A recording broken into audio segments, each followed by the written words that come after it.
I've always known something was a little off. It wasn't anything loud or obvious, but I could feel it in the small moments.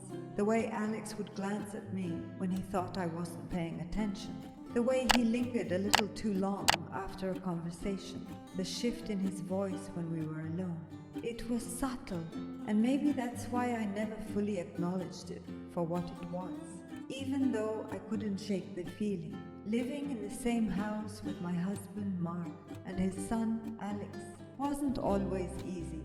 Mark and I had been married for 5 years now, and from the start, I'd done everything I could to make Alex feel welcome. I didn't want him to feel like a stranger in his own home, even if the idea of stepping into the role of his stepmother had always been daunting. He was only 15 when Mark and I first got together, and I knew he was struggling with the whole situation. But over the years, we built a routine. A comfortable rhythm where we both knew our roles. He did his own thing, I did mine, and we all kept the peace. Yet something had shifted recently. I couldn't pinpoint when exactly it started, but it was like the air between us had thickened. The playful banter we used to have was now laced with something else, something I couldn't quite define. And Alex, well, he'd changed. Or maybe I had. I don't know. But I felt it more and more, especially in the quiet moments when Mark wasn't around. It was Alex's 20th birthday when everything came to a head. I never thought it would be anything more than a simple gesture, just a family gathering to celebrate him like any other birthday. But when Alex pulled me aside after dinner and asked me to meet him in his room, I felt a flicker of hesitation deep in my chest. He had this look on his face, a mix of something familiar and something unfamiliar, like he was both the boy I had known for years and someone else entirely. "Sarah, can we talk?" he said, his voice low, barely above a whisper. But there was an intensity in his eyes that made my heart skip a beat. I was used to our talks, sharing memories, catching up on school, chatting about life in general. But tonight felt different. I followed him down the hallway to his room, feeling the weight of the quiet behind us. As soon as we were inside, Alex closed the door, and the world outside seemed to disappear.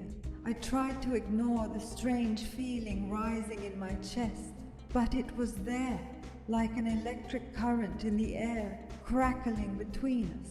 "I wanted to do something special for my birthday," Alex said, his voice almost tentative, like he wasn't sure how to frame the next words. "I've been thinking about it for a while, about us."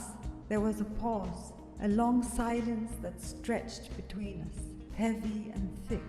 I didn't know where this conversation was going, but something told me I wouldn't like it. Still, I couldn't bring myself to walk away. There was something in his gaze, something that made me stay, even though every rational part of me screamed to leave. "Sarah," he continued, stepping a little closer, "I've always felt like we were close. Like, in a way, we're more than just stepmother and stepson." My breath caught in my throat. I didn't know how to respond. This wasn't what I had expected. The words were there, right on the tip of my tongue, but they wouldn't come out. The tension between us thickened with every second that passed, and I couldn't escape the pull I felt toward him. It was like gravity, impossible to ignore, and the more I resisted it, the more it seemed to draw me in. Before I could say anything, Alex took a step forward, his hand brushing against mine. A simple touch, but it felt like everything shifted in that moment. And then, without thinking, without a single word exchanged, he kissed me. I didn't stop him. I couldn't. It was like I had lost control of everything in that room, of every thought, every reason. My heart raced, my mind screamed for me to pull away, but my body didn't listen. I hadn't felt this alive in so long. The kiss deepened, and for a few moments nothing else mattered. There was no guilt, no hesitation, just the heat of the moment, a feeling I couldn't ignore. And in that brief, stolen instant, I was no longer Sarah the stepmother, no longer the wife. I was someone else entirely, someone who was bound to this moment, bound to this new reality we had just created. When the kiss broke, we both stood there, silent, the weight of what had just happened hanging heavily between us. The world outside that room felt distant now, irrelevant. We were two people, connected in a way that was impossible to undo. Neither of us knew what this meant for the future, but I knew one thing for sure. Everything was about to change. I woke up the next morning with a pounding headache, but not from anything physical. It was more like a storm had rolled through my mind, leaving everything in disarray. The memories from last night were still vivid in my thoughts, but my body was still numb, almost as if I couldn't fully process what had happened. I lay in bed, staring at the ceiling, trying to piece together the fragments of what had just unfolded. But no matter how hard I tried, the reality of it didn't settle in. I didn't feel the crushing weight of guilt I thought I would. I kept expecting to be overwhelmed with shame, to be filled with regret, but it was like my mind was holding everything at arm's length, not letting me feel anything too deeply. I had crossed a line I didn't know I could cross, and now I had to face the consequences. But in that moment, I didn't know what those consequences would be. I turned my head and saw Mark, still asleep beside me. His steady breathing was a reminder of everything I stood to lose.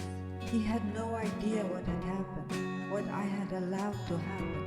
My heart twinged with something, guilt perhaps, or maybe just the weight of my own choices. But it was quickly followed by a sense of cold clarity. This was real. This wasn't some dream I could wake up from and pretend it didn't happen. But then there was Alex. His face, his touch, still burned in my mind. And I wasn't sure if it was the heat of the moment that clouded my judgment, or if this had been building beneath the surface for far longer than I had ever realized. The things he'd said to me, the way his hands had touched me, everything about it was so complicated. My mind kept flashing back to his eyes, that look he gave me when he closed the door behind us, as if he knew exactly what was coming. The whole thing felt impossible to untangle. I felt this strange, electric pull toward him, but at the same time, I knew that it was wrong, that I had to be stronger than this, stronger than whatever this magnetic force was that had drawn me in. I couldn't let it define me, but the truth was, I didn't know what it meant. Was I still the woman I thought I was? Was this just a momentary lapse? Or was there something deeper, something that had been simmering beneath the surface for years? The questions swirled around in my head, unanswered and unanswerable. Alex didn't seem to be burdened by any of it. When I saw him later that morning, he seemed calm, almost distant. His gaze met mine, but it wasn't with the heat of last night's intimacy. It was like he was waiting for me to make the next move, like the ball was in my court now. I felt a chill creep over me as I realized that whatever had happened, whatever this was between us, wasn't something he wanted to hide or pretend didn't exist. I could tell he wasn't going to let this go, not without a conversation. I had no idea what he would say when we finally spoke, if we spoke at all. But I couldn't ignore the way he had looked at me after everything. There was a possessiveness in his gaze, a claim on me that I wasn't sure I was ready to acknowledge. I stood up and made my way to the bathroom. needing to wash the remnants of the night off my skin. But even as the water ran over my face, I couldn't escape the reality of what I'd done. The water, cold against my skin, felt like a slap. There was no going back, but I didn't feel sorrow. I felt uncertain. A part of me wondered if I was just waiting for the emotional fallout to hit. But another part of me wondered if I had already passed some point of no return. Would I ever be able to look at Alex or Mark the same way again? The weight of those questions pressed down on me, and all I could do was stare at my reflection, trying to reconcile the woman I was now with, the woman I had been just a few days ago. Whatever I felt or didn't feel, I knew that nothing would ever be the same again. The days following that night felt like I was trapped in a storm of confusion, with no way to find shelter. The weight of what had happened kept pressing down on me, a constant, suffocating presence. Each morning, I'd wake up next to Mark, my husband, the man I had chosen to build a life with, and everything felt strangely out of place. The familiar sound of his breathing beside me, the quiet hum of the house, it all felt like it belonged to someone else's life now. I tried to go through the motions of my normal routine, preparing breakfast, getting Mark off to work, but my mind was somewhere else, stuck on that moment I could never undo. I had never considered myself someone who would lose control, someone who would cross a line I'd worked so hard to draw. But there I was, caught in the aftermath of a choice I didn't fully understand. And the strangest part, I wasn't even sure I regretted it. Not completely anyway. I'd never thought of Alex like that before. He was my stepson after all. But now there was this unspoken tension between us, something heavy and undeniable that lingered in every room we shared. I tried to ignore it, tried to push it down, but it was always there, lurking in the background, casting a shadow on everything. Alex, for his part, was oddly calm. He didn't seem disturbed by what had happened. If anything, he seemed to embrace it, like it had been something inevitable, something that was always meant to happen. His quiet gaze when he looked at me, that way he seemed to follow me with his eyes when he thought I wasn't paying attention. It felt possessive in a way that unsettled me, but I didn't know how to address it. He wasn't saying anything, and neither was I. It was like we were both waiting for something to happen, but neither of us knew what that something was. And then there was Mark. I couldn't bring myself to look him in the eye for more than a few seconds at a time. The guilt I didn't feel for what had happened with Alex was somehow replaced by a deeper, more consuming guilt for keeping this secret from the one person who deserved to know the truth. I'd catch myself staring at Mark, seeing him as if for the first time. The love was still there, I knew that, but there was something else too, a distance. I wasn't the same person I had been before, and neither was he, I suspected, though he hadn't said a word.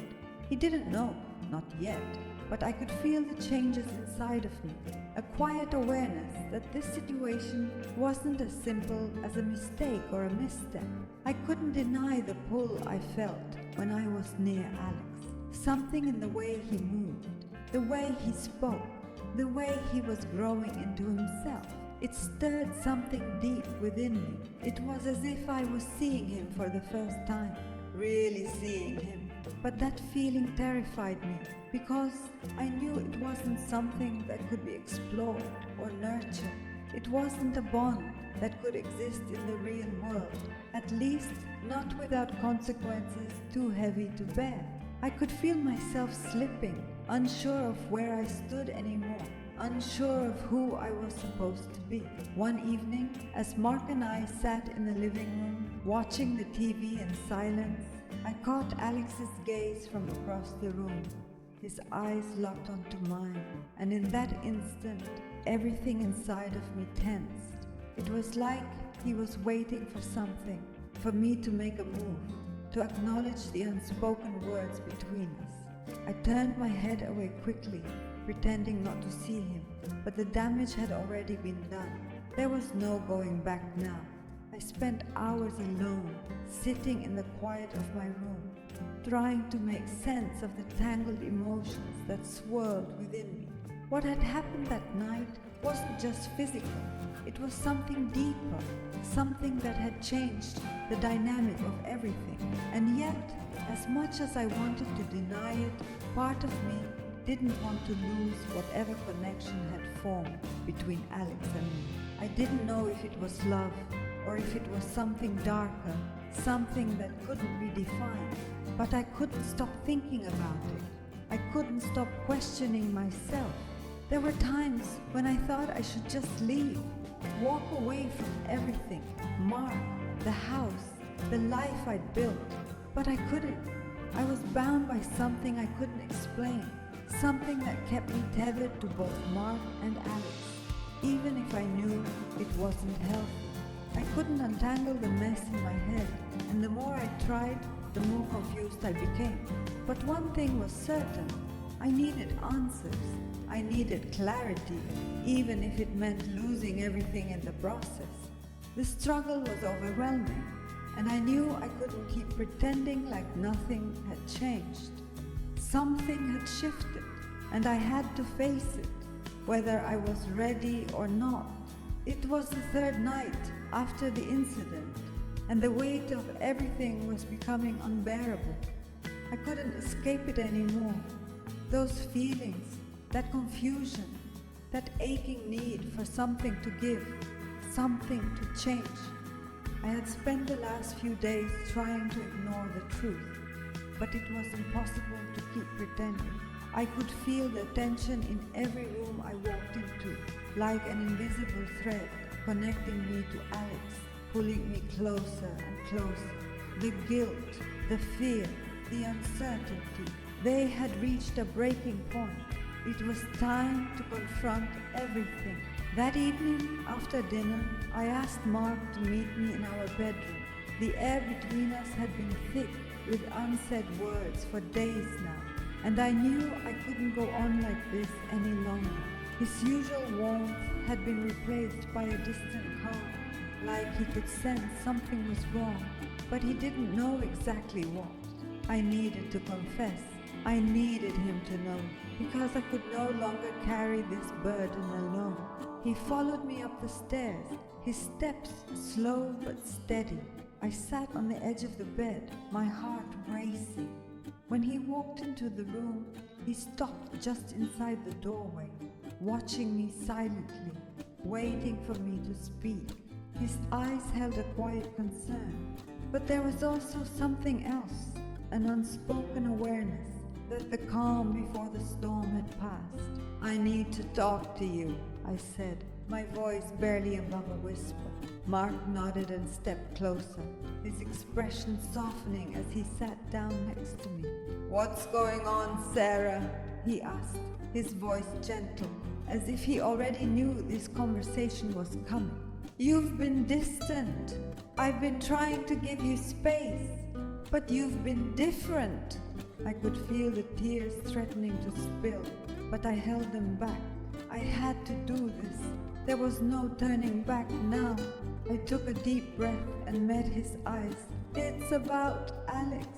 Something happened. Something I can't take back." I hesitated, the words feeling like lead in my mouth. "I'm not proud of it, but I need you to know.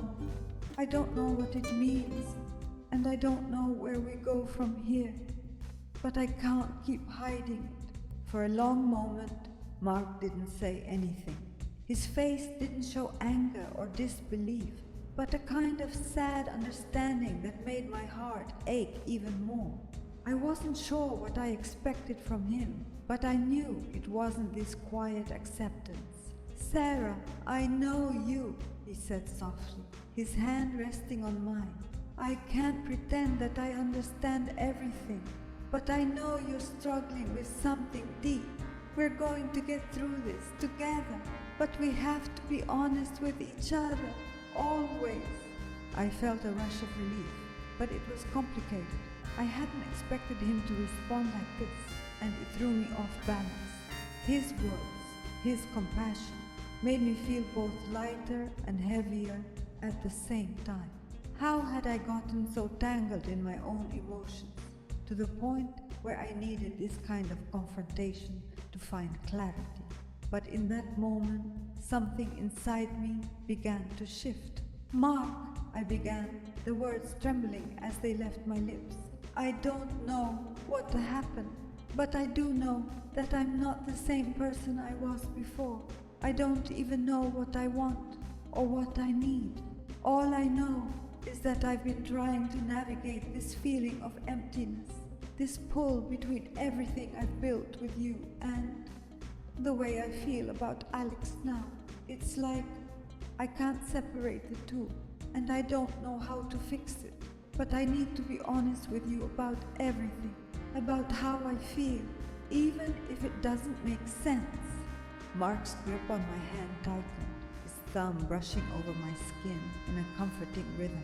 He didn't interrupt me, just let me speak, and that made all the difference. I hadn't realized how much I needed to be heard, how much I needed to unload everything that had been consuming me. When I finished, Mark let out a breath and nodded slowly. "We'll figure it out, Sel, but we can't hide from this. We have to face it together. I know it's complicated, and I don't know what the future holds, but we're going to work through it. We'll do it one step at a time." For the first time in days, I felt a small but significant shift inside of me, a feeling of release. I had confessed, I had spoken the truth, and it had been heard. The weight of the secret, the burden of the uncertainty was starting to lift. It wasn't over, but the first step had been taken. I wasn't sure what the future held for Mark and me, or what would happen with Alex. But I knew one thing for sure. The path ahead would be difficult, but I wasn't going to face it alone. I had found something important in that moment: clarity, honesty, and the understanding that no matter how hard things got, I could face the truth and rebuild from there. Life wasn't about avoiding the hard moments, but about finding the strength to walk through them with open eyes, even when the road ahead was unclear. As I lay down that night, I felt a sense of peace I hadn't experienced in days. The storm inside me hadn't completely passed, but I had taken the first step towards understanding it, and that was enough for now.